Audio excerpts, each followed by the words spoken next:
Hello everyone, my name is Alex Silva. Today we're talking about, will smartphones replace cameras? Today on Image Weekly.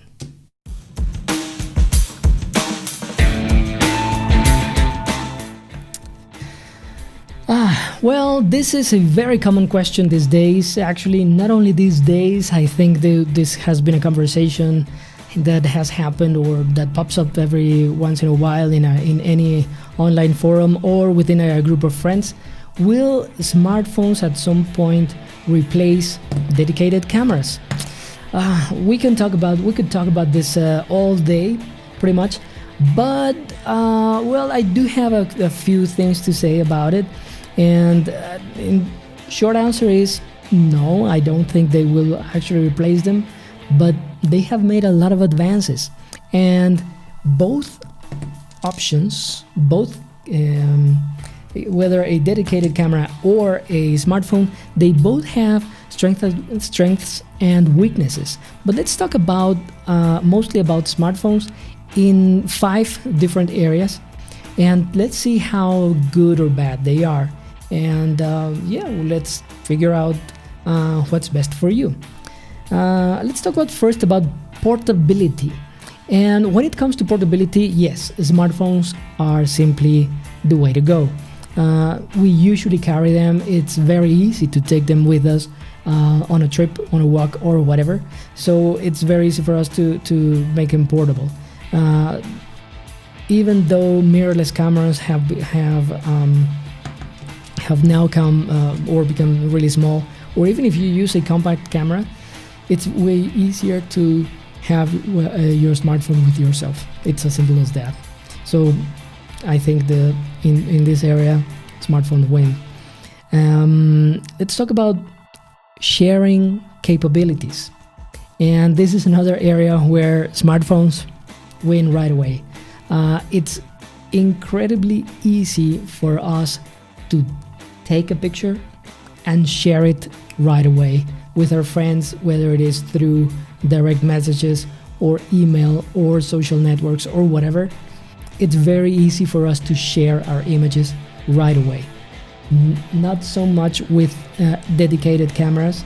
Whenever we shoot with a camera, we have to connect it with something else, whether it is a smartphone or a computer or a laptop or something, extract the image from the camera, and then we can share it.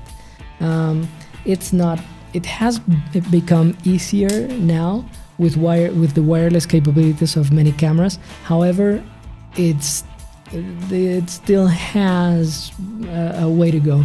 So it still needs to improve a lot. So in terms of sharing capabilities, smartphones win. Let's talk about image quality and specifically the definition. And in this regard, yes, I think dedicated cameras have the advantage here. Yes, we have heard about some smartphones that used to have, let's say, 40 megapixel cameras. However, the image quality out of those 40 megapixel images was not very good. And actually, in the case of what model was this? The Nokia Lumia, and I forgot the number.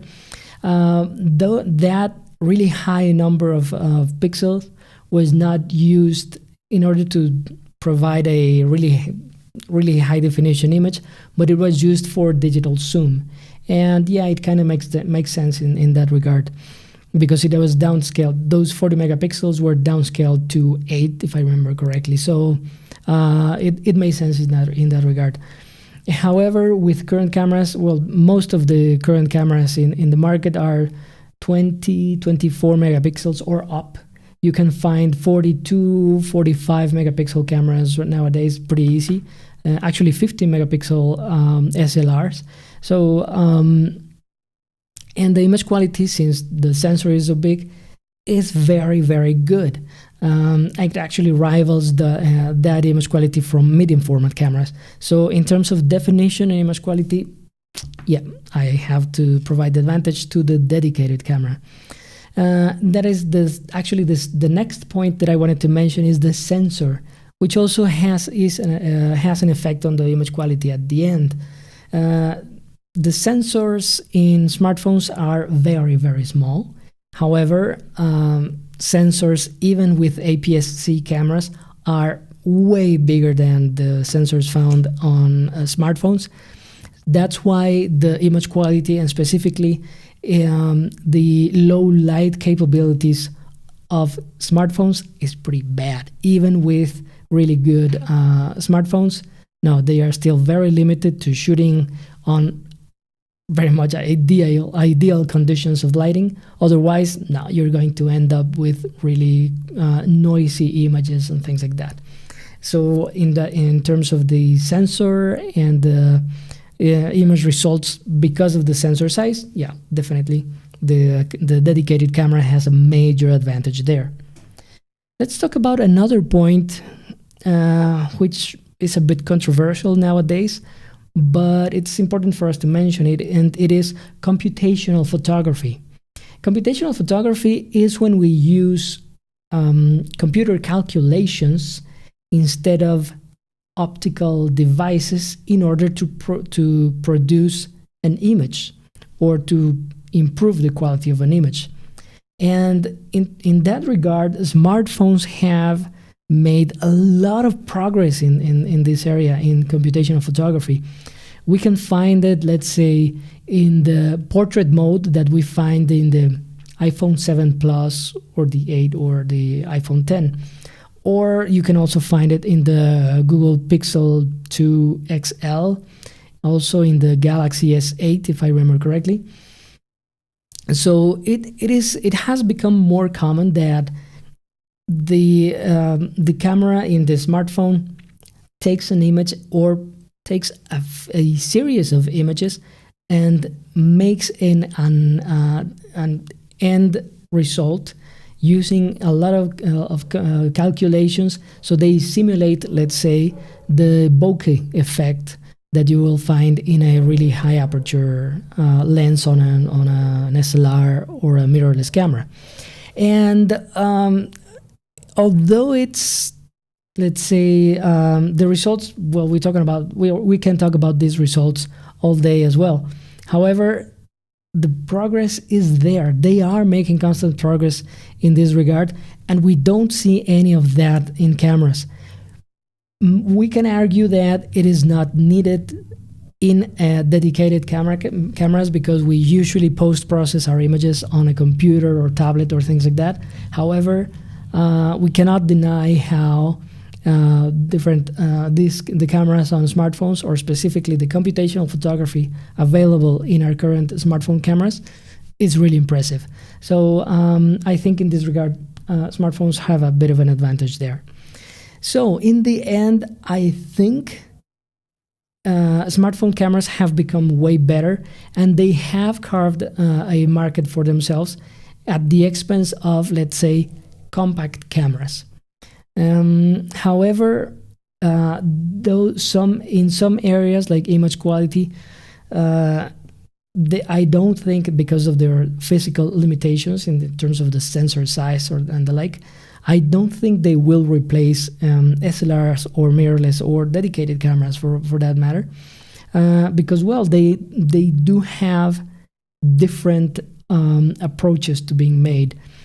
With the smartphone, you can do many things other than taking a photograph.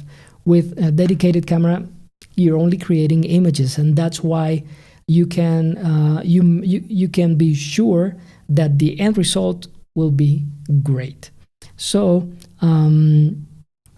we need to remember, of course, that, as Chase Jarvis says, the best camera is the one you have with you. So if you constantly carry your camera with you, of course, by all means, use it, of course, and you will create amazing images. If you don't, but you always carry your smartphone, use your smartphone to create the images. If you have an opportunity to create an interesting image, use your smartphone. You won't be disappointed. These have improved a lot in the last few years. And either way, the most important thing for you is to keep practicing. And I really hope I helped you with this matter. And of course, if you like the video, of course, like it, subscribe to the channel, and leave a comment if you think I missed anything. And if you're reading this on the blog, you can also share the post, leave a comment as well, and you can also subscribe to the weekly newsletter. And if for any reason there were some terms that you didn't quite understand or anything, or you'd like a refresher course on the photography foundations, you can take my free online course that you can find at learnphotography in7days.com. Please remember, keep learning and keep shooting. See ya.